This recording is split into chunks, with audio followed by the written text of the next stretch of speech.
Real faith in real life. This Easter stuff, oops, missed it there, Sandy.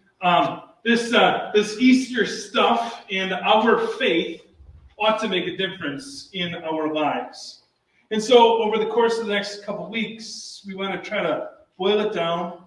We want to make it simple, but we also want to talk about the real reality of our lives. Today we want to think about what it means to be a good friend. We want to think about the power of relationships.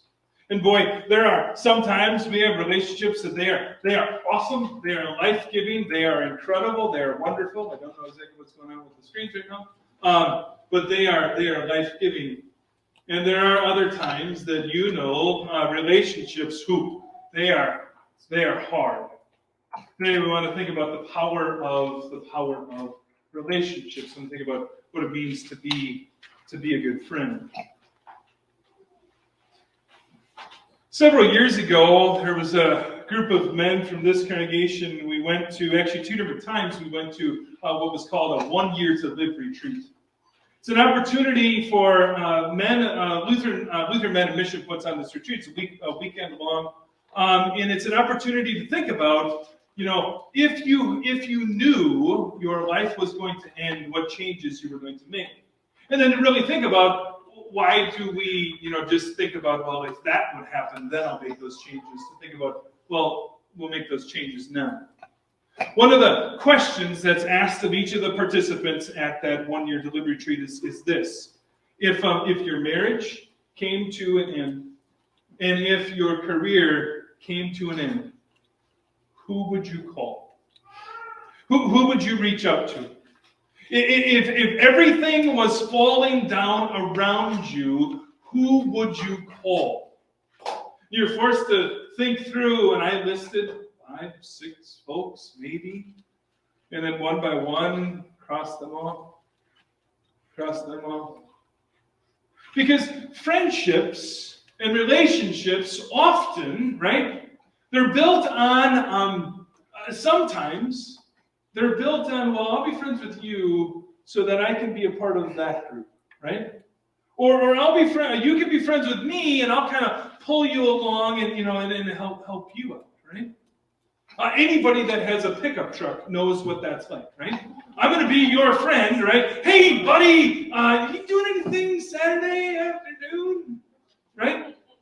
Sometimes friendship is just simply, well, you'll help me out so that I can, right? But that question, if your marriage came to an end, and if your career came to an end, who would you call? It's an important question. Because, if everything else doesn't matter anymore, who's your friend? What does it mean to be a good friend? It's a study done in 2021 by the Survey Center of American Life, and it revealed some really fascinating statistics. One is the decline in individuals who report having multiple friends as opposed to having more and more friends.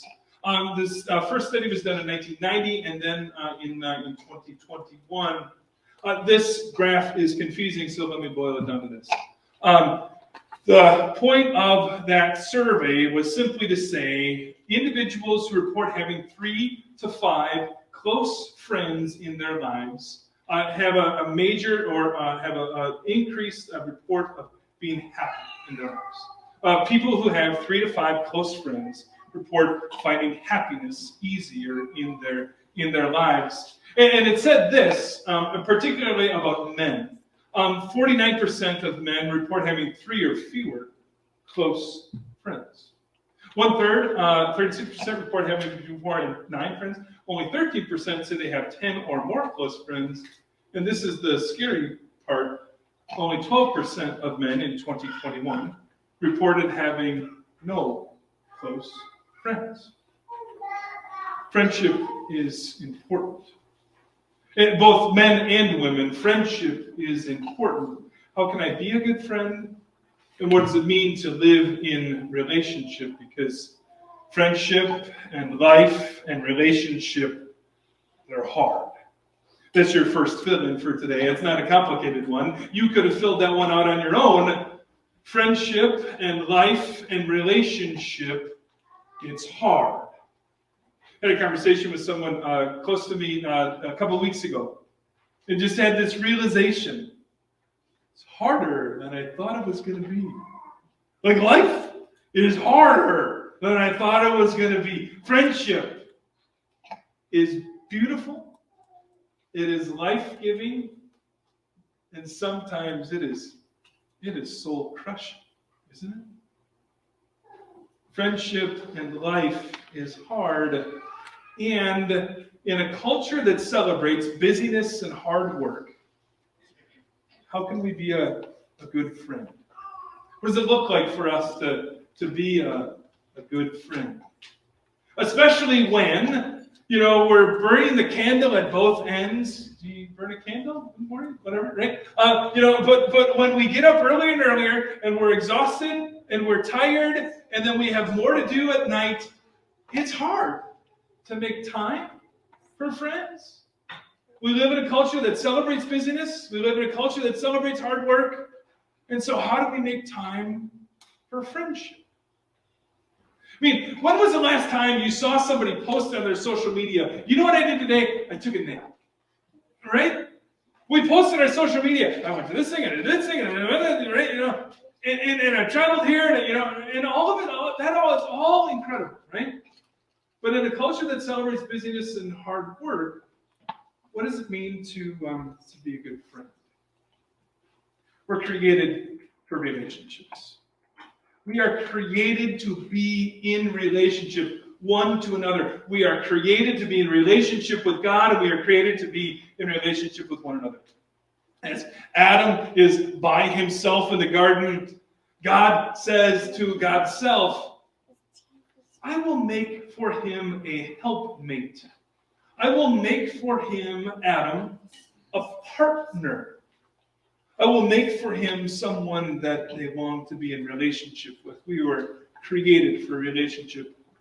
I've shared this with you that some more than 20 years ago, my mother died, and my dad suddenly was a widow. It was hard. It was hard to recognize this painful thing, that my dad was created to be in relationship with other people. My mother died in January, and in August, I went hiking on the Appalachian Trail. Went into the Vermont and New Hampshire sections of the Appalachian Trail. We spent 17 days out on trail, and it rained for 15 of them. It was terrible, and it was wonderful. And we enjoyed all of it, and we got soaked, and we got blisters everywhere, and we talked over and over and over again. Sometimes we argued. Sometimes we gave each other the silent treatment because he was already in a relationship with someone else. And I really struggled with that. Now, we can unpack that with a counselor later. I have, and I'll continue to. But I recognize this. And my dad said this just frankly to me. Nate, he called me Nathan. Nathan, I'm created for relationship. To be in relationship with someone else. Sometimes we call our spouse our best friend. Sometimes we call our parents our best friend. And sometimes our best friend is neither of those and someone else. Reality is that absolutely we have been created for relationships. But I want to unpack with you kind of the three movements that happen on the road to Emmaus. Now, Emmaus, at least in Luke's gospel, is identified as a town about 7 miles from Jerusalem. Jerusalem in Judea is up on a high hill. Okay, it's on a high mountain. So whenever you're approaching Jerusalem from any direction, you're walking up to Jerusalem. If you're leaving Jerusalem, you're walking down. Okay. And so this journey, Luke identifies it as a 7-mile journey. There's some debate about that. This journey begins with a walk. And it begins in the afternoon of Easter Sunday when two disciples, probably not part of the 12, some additional 2 disciples are walking down from Jerusalem down to Emmaus. It begins with a walk. The second movement that happens on the road to Emmaus in Luke chapter 24 is that there's a dinner together, right? There's a dinner together, and it's in the breaking of the bread that those disciples, that they recognize who Jesus is. As they're walking down from Jerusalem to Emmaus, I have to imagine, and the video shows this well, they were walking not on paved roads, and they were walking in sandals. And you know what you do when you walk in hill country in sandals? You reach out for help, right? And so when they're walking, they're feeling each other out, right? They're asking for a little bit of assistance. No, I got it. I'm okay, right? Oh, maybe I'll get a little bit of help this next time, right? And then this next movement that happens on the road to Emmaus, Jesus is eating with his disciples. Eating is a very intimate activity, really. Because in some ways, you're risking sitting across the table from somebody, and what do they say to you? Hey, you got a little something here, right? Or, hey, you get that spinach, this stuff, right? That's right there, right? You got to listen to somebody chew across from you, right? It becomes a moment where you're interacting with somebody on a different level. This is not just a walk. They move from walking to eating. And finally, the story of the road to Emmaus ends with a run. Remember that this happens the night now of Easter Sunday. And because Easter falls, Passover falls, those two dates are tied together, on the first Sunday after the first full moon, after the spring equinox. We're dealing with a full moon. And so the two disciples, Simon and Cleopas, they run back to Jerusalem. They have to tell others after they have encountered Jesus. Sometimes, I'm not a runner, but some of you are. Sometimes I'm told that when you're running, it just is good. Right? Sometimes you just get in a zone and you've run for several miles and you feel like you could go forever. There's endorphins running and whatever else it is, and it just feels good. Something's propelling you along that run. And I have to imagine that those disciples were compelled to just be moving. Three movements in the road to Emmaus, and I also think about these, that there's three movements of friendship. And the first begins with a little bit of walking. My daughter is on a new soccer team, the high school soccer team this year, and so you know what we're doing as soccer dads? Kind of feeling each other out. We're just, we're watching, we're observing, we're like, well, that guy, he's pretty positive. And then we see some other soccer dads and we're like, could you be more angry? Right? Could you shout more at the ref? And you kind of feel one another out. You're like, I don't know that I want to hang out with that guy. But this guy over here, maybe I do, right? And you just start to feel one another out, right? In that walking stage of friendship. Somebody new, somebody sat in your pew today and you're like, we'll just see, how they do, right? There's always, at the beginning of a friendship, just kind of a walk where you say, I want to get to know them a little bit more. Or maybe the other side, you say, I don't necessarily want to get to know them. And you can see what I'm doing. In the three movements of friendship, there's also a moment where you start to risk. And you start to say, hey, you got a little something, right? There's something just a little bit off. Let me help you out, right? You have some moments where you start to risk just a little bit more. You start to help just a little bit more. You start to assist, or you start to ask for some help in a relationship, right? And the third movement of friendship is in those moments where we're running. And sometimes that run is good, right? And sometimes, for me, running is hard. And sometimes relationships are hard. Sometimes relationships take work. Sometimes relationships take endurance. Sometimes relationships take somebody else cheering you on because you couldn't possibly make one further step. Because like you are exhausted in a culture that celebrates busyness and hard work, and we don't know what to do. So there's these three different movements in the story of the road to Emmaus, and three different movements in friendship. And sometimes we are really good friends,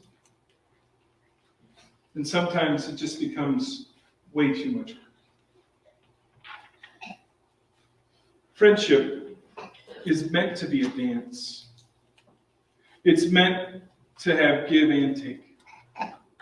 And I recognize that I need to hear the sermons that I preach just as much as I hope you do, because I know that there are times that I have not been a good friend, that I have taken more than I have received from friendship, that I have, abused on some level or taken advantage of on some level, or, just not been a good friend. And, like the other person is just kind of carrying the whole relationship. Right?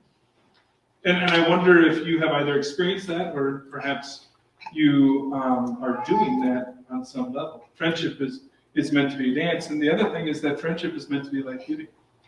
Relationships they're meant to give us life. So that we get to that spot where, like, this is good. Like, this life is meant to be good. This life that we live, yes, it's hard, and it's meant to be good. And friendships, when they become just, kind of soul-crushing, that's a relationship that needs to be evaluated. That's a relationship that we need to kind of think about. We need to tend to. And maybe you're in a spot where you can, kind of go to that person and say, I feel this, or, this isn't quite right, or, I haven't met my end of the bargain on this friendship, right? Or maybe it's the other way around. You need to say to a friend.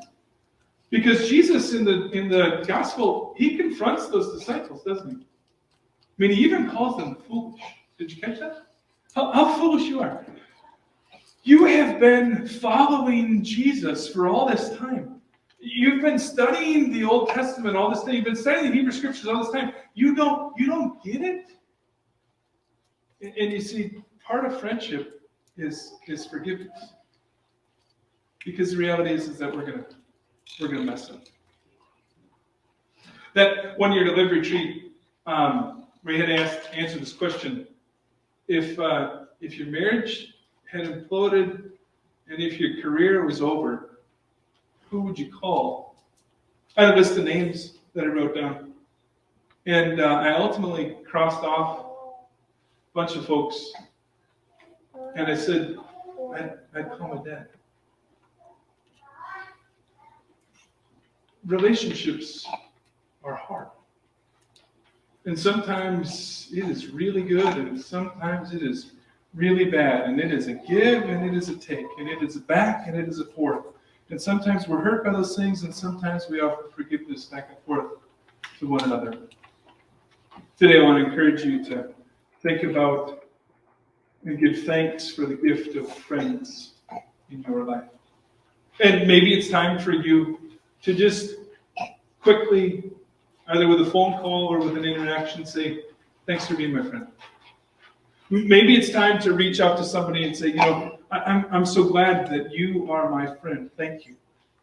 And maybe it's time for you to reevaluate some friendships and say, you know what, I feel like I haven't lived up to my end of the bargain on this friendship. Maybe it's your marriage. Maybe it's a coworker. And you need to say, this doesn't feel quite right. Relationships and friendship are meant to be a dance, and it's meant to be life-giving. And ultimately, we need to know what a friend we have in Jesus. who is quick to forgive, who is ready to respond, who meets us in our deepest needs, and who reveals himself to us in mysterious ways. And sometimes that's through the gift of friends. Would you pray with me? Heavenly Father, for the gift of friendship, for the gift of companionship, for the gift of relationship. Lord, in this moment, we name those before you whom we call good friends, close friends. There's some among us this day who it's really hard for us to think of names of people who we call close friends. And I pray that you might reveal those folks to those individuals as well. God, help us. Help us in our walking and in our eating and in our running. Help us in our discovery and help us in our sharing and help us in the work of friendship to be good friends. God, forgive us when we fall short and empower us this day to live in your love. Thank you for being our friend. Amen. Please stand. We'll sing our song.